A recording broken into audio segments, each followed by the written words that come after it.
진명이 어르신들 안녕하세요. 이만영 목사입니다. 어느덧 선선한 가을이 우리의 삶의 문턱에 이른 것 같습니다. 낮과 밤의 일교차가 커서 감기 걸리기 쉬운 날인데 아무쪼록 우리 어르신들 감기 조심하시고 건강식 많이 드셔서 이 환절기 건강하게 잘 보내시길 바랍니다. 우리 어르신들 지난주까지 이야기 나누었던 거 기억하시지요? 아브라함으로부터 시작해서 요셉까지 우리 창세기의 이야기를 우리가 하나하나 이렇게 살펴보았습니다. 이제는 이 창세기를 넘어서서 그 다음 역사 바로 출애굽기로 넘어가려고 합니다. 이 출애굽기도 이 창세기와 같이 그 성경의 이야기가 시간 순서대로 이 이야기가 진행되는 서사적인 그런 내용의 성경입니다.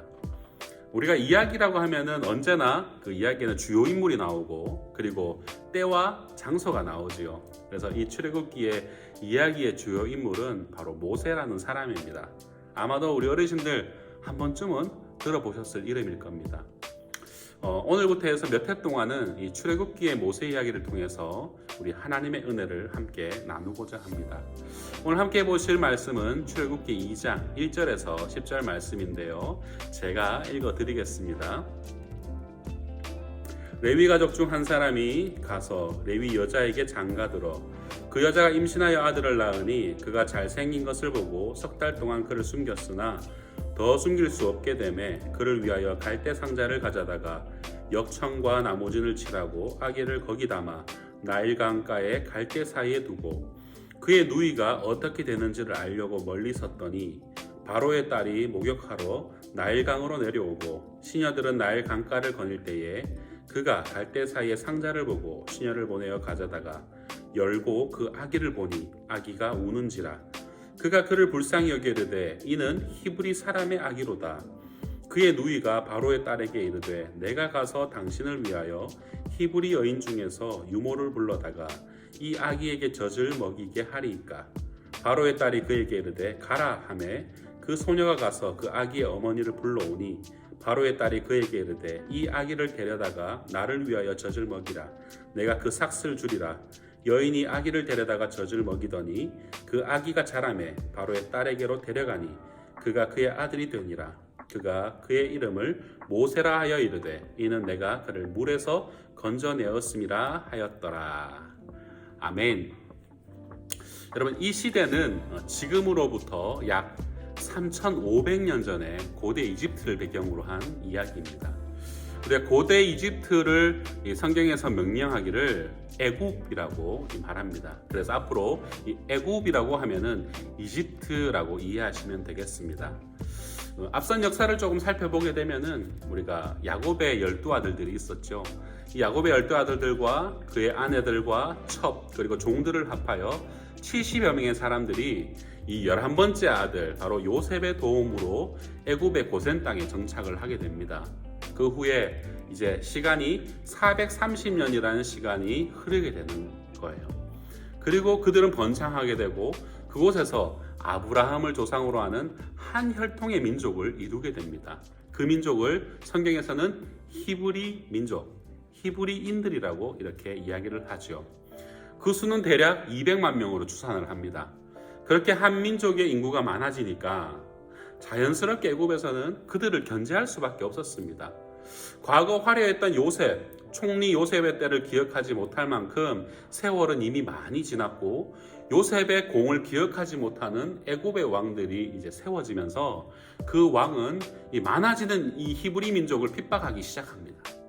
그들을 고된 노동에 부역하게 하고 노예처럼 그들을 부리기 시작하죠. 더 나아가서 그들의 인구수가 늘어나는 것을 제한하기 위해서 그때마다 태어나는 남자아이는 다 죽이라고 그렇게 명령을 합니다. 하지만 하나님을 경외하는 그런 산파들이 그 아이들을 죽이는 것을 꺼려하고 살리게 되죠. 그렇게 태어나는 남자아이를 신고해서 다 죽이게끔 하였지만 하나님께서는 그들을 보호하셨습니다. 이런 때에 이스라엘의 지파 중에 이 레위 지파에서 한 남자가 이 요게벳이라는 여인과 결혼을 하여서 아이를 갖게 됩니다. 이 요게벳은 이 아이를 석 달 동안 숨겼어요. 이 석 달 동안 숨길 수 있었던 게 아마 이제 갓난아기 때는 그게 울음이 크지 않잖아요. 응예 하고 그렇게 해서 숨길 수 있었겠지만 이제 석 달이 지나고 나니까 애기의 울음소리가 우렁차니까 응예 응예 이래 되니까 이제 주변에서 아기 소리를 들으면은 의심을 받게 되고 위험할 수 있으니까 더 이상 숨길 수가 없게 된 거예요. 그래서 이 요게벳은 이 갈대 상자에 아기를 넣어서 나일강에 띄울 수밖에 없게 됩니다. 누군가는 이 아이를 건져 올려서 길러주겠지 하는 막연한 그런 기대감으로 그렇게 한 것입니다. 그때에 이 아기의 누나 미리암은 나일 강물을 따라서 둥둥 떠가는 이 아기가 들어있는 갈대 상자를 멀찍이 보면서 따라가는 거예요. 그렇게 가다가 놀라운 일이 벌어집니다. 하나님께서는 때마침 이 애굽의 공주, 애굽의 왕을 바로라 하거든요. 이 바로의 딸이 바로 나일 강가로 목욕하러 나오는 길에 그 상자를 발견하게 하고 이 상자를 건져 올리게 됩니다. 그리고 그 상자를 열어보았더니 어떤 거예요? 한 아기가 울고 있는 겁니다. 그래서 그 아기를 품에 안고 딱 안았을 때에 바로 그것을 계속해서 쫓아갔던 이 아기의 누나, 성경에서는 후에는 이름이 나오는데 미리암이라고 합니다. 이 미리암이 애굽의 공주에게 다가가서 이 아이의 젖을 먹일 만한 유모를 제가 잘 알고 있습니다 라고 기지를 발휘하는 거예요. 그래서 이 아기의 친엄마를 불러다가 공주의 삭스를 받아가면서 이 아기를 양육할 수 있게 된 거예요. 어르신들, 이 아기의 이름이 바로 모세입니다. 이 모세라는 이름은 공주가 이 물에서 건져 올렸다 하여서 이 애굽의 공주가 모세라고 이름을 지은 것입니다. 모세라는 이름의 뜻이 물에서 건져 올리다 라는 뜻이에요. 이렇게 모세는 공주의 아들로 애굽의 왕족의 아들로 성장하게 됩니다. 오늘은 모세가 이렇게 공주의 아들로 성장하게 할 수 있었던 이야기까지 우리가 살펴보았습니다. 우리 다음 시간에는 이 성장한 모세가 어떻게 이 삶을 주도해 나가는지를 우리가 계속해서 다루어 보겠습니다. 우리 어르신들 한번 생각해 보세요. 이 70명의 대가족이 이제 한 대가족이에요. 이 애굽이라는 당시 가장 강대한 나라의 가장 좋은 목초지 고센 땅을 부여받고 그곳에서 400여 년간 번성하면서 그 수가 대략 200만 명이 되었습니다. 그렇게 민족을 이루게 하신 하나님은 바로 이 아브라함의 약속을 성취하시는 하나님이시다라는 것을 하나님은 우리에게 보여주십니다.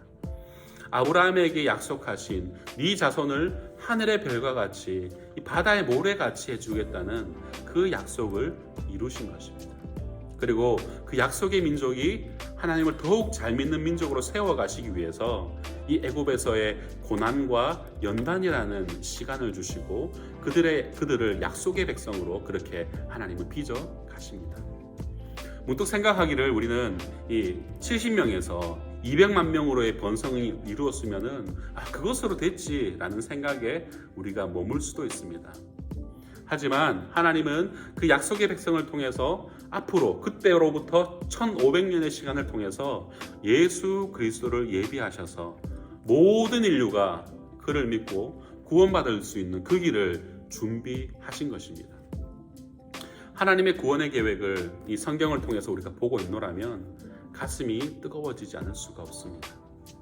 지금으로부터 3500년 전에 이 고대 이집트에서 일어난 사건이 오늘을 살아가는 우리와 상관없지 않다라는 것이 너무나도 놀라운 것입니다. 오늘을 살아가는 우리를 구원하시기 위한 하나님의 놀라운 구원 계획이 고스란히 녹아들어져 있는 이 애굽의 사건이 저와 우리 어르신들에게 깊은 은혜로 다가오기를 주의 이름으로 축복합니다. 감사합니다.